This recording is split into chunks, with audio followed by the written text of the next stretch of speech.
Bapak, Ibu, dan Saudara yang terkasih dalam Kristus. Puji Tuhan, renungan kita hari ini sudah sampai di kitab Matius pasal yang keempat yang saya beri judul Setia pada Tuhan dalam menghadapi pencobaan.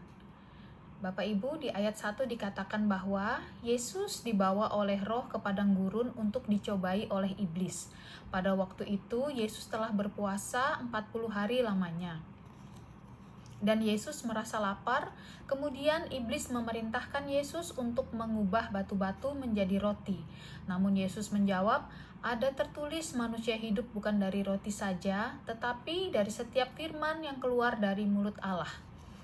Tidak sampai di situ, kemudian iblis kembali membawa Yesus ke pinggir atap bait Allah dan meminta Yesus untuk menjatuhkan diri ke bawah dan berkata bahwa Allah akan memerintahkan malaikat-malaikatnya untuk menantang tangan supaya Yesus tidak terantuk batu. Namun Yesus menjawab, janganlah engkau mencobai Tuhan Allahmu.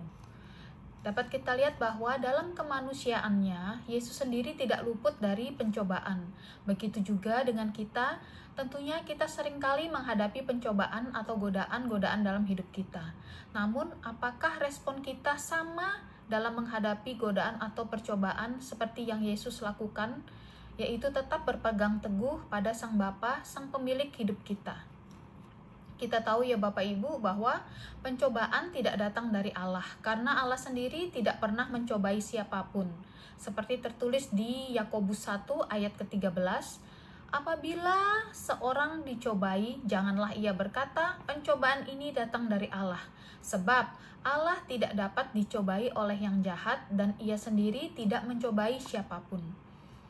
Saat kita mengalami banyak pencobaan atau godaan, di mana dalam masalah-masalah yang kita hadapi, kita seringkali tergoda untuk menghadapi hal tersebut dengan kekuatan atau pemikiran kita sendiri, bukan berpegang pada Tuhan.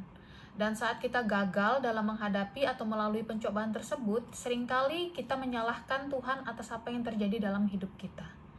Kadang kita terlalu fokus dalam hal-hal duniawi, atau dengan hal-hal roti jasmani saja yang akhirnya membawa kita jatuh atau membawa kita jauh dari Tuhan. Padahal dikatakan bahwa manusia hidup bukan dari roti saja tetapi dari firman Tuhan. Bukan dari makanan fisik saja tetapi makanan rohani yaitu firman Tuhan atau roti kehidupan yang membawa kita dalam keselamatan dan kebenaran hidup yang sesungguhnya. Dalam menghadapi godaan dan pencobaan, hendaklah kita berpegang hanya pada Yesus, Sang Firman yang hidup, Tuhan yang selalu setia dan tidak pernah meninggalkan kita dalam menghadapi segala pencobaan. Seperti dikatakan di 1 Korintus 10 ayat 13, pencobaan-pencobaan yang kamu alami ialah pencobaan biasa yang tidak melebihi kekuatan manusia. Allah setia dan tidak akan membiarkan kamu dicobai melampaui kekuatanmu. Pada waktu kamu dicobai, Ia akan memberikan kepadamu jalan keluar sehingga kamu dapat menanggungnya. Karena itu, janganlah kita ragu akan penyertaan Tuhan dalam menghadapi pencobaan atau godaan dalam hidup kita. Janganlah kita tergoda akan hal-hal duniawi yang akan membawa kita semakin jauh dari Tuhan, Sang Roti kehidupan yang telah mengorbankan hidupnya untuk menebus dosa kita.